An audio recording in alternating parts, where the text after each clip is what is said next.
So you're missing the World Cup.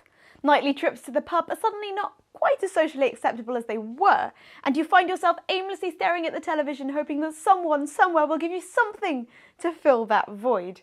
Well, don't panic, my friends, we are here to help, with our list of 5 football films to banish those post-World Cup blues. First up, we have a very topical comedy to lift your spirits in the form of Mike Bassett, England manager. In the same style as the superb Spinal Tap, this incredibly satirical mockumentary follows Mike Bassett, played by Ricky Tomlinson, who's appointed the new England manager at the hands of a despairing football association. His job? To get the woefully disorganised team to the 2014 World Cup in Brazil. Easier promised than done, and boy is it fun to watch. While some of Bassett's team's terrible playing may hit a little close to home considering England's performance in the actual Brazil World Cup, their muck-ups and bust-ups are incredibly entertaining, and Tomlinson's energy is wonderful. With some excellent cameos from late 90s names to boot, this film will have you shouting along with the crowd by the end. Yes lads, girls can play football too. This and more is wonderfully tackled in the funny and charming Bend It Like Beckham, directed by Gurinder Chadha. Set mostly in West London's Indian community, the film tackles the issues of generational and cultural differences, as we witness Jess Balmer's struggle to break out of parental restraints to pursue her footballing dreams. Whilst the relationships may be handled with more ease than the football sequences, Bend It Like Beckham shows that it is still possible to make classy, intelligent teen flicks that appeal to young and old alike. And it will certainly leave you smiling for hours afterwards. Something a little bit grittier now, as we descend into the controversial depths of English football hooliganism.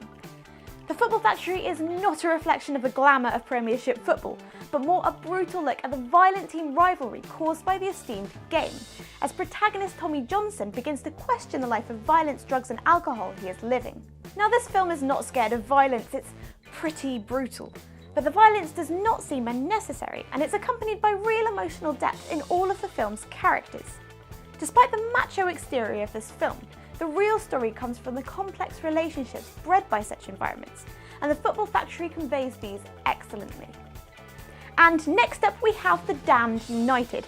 This expertly told loose biopic tells the story of football manager Big Dog Brian Clough, played by Michael Sheen, who takes over management of successful team Leeds United before running them into the ground.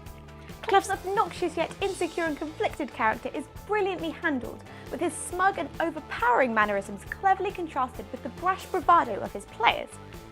Whilst a little disorganised at points, The Damned United deftly points out the obsessiveness with which we regard football in this country, and tells the story of Clough's downfall with skill and style. Another one about breaking football, or should I say soccer, stereotypes, as we finally turn to American teen comedy She's the Man. Inspired by Shakespeare's Twelfth Night, we follow talented footballer Viola, played by Amanda Bynes, as she disguises herself as her brother to play in his school soccer team after her all-female team is cut. As long as you don't take it too seriously, She's the Man is excellent. I mean, it's hard to believe anyone would think Viola was a guy for quite that long, if at all, but the film takes the charm of a Shakespeare comedy and wonderfully applies it to the teen flick genre. With an impressive cast, the uplifting and funny nature of this film will remind you of your love for the game, whilst cringing along with Viola at the same time. So there we are, a whole 495 more minutes of football fun to be had. Did we mention your favourites? Leave a comment below to let us know.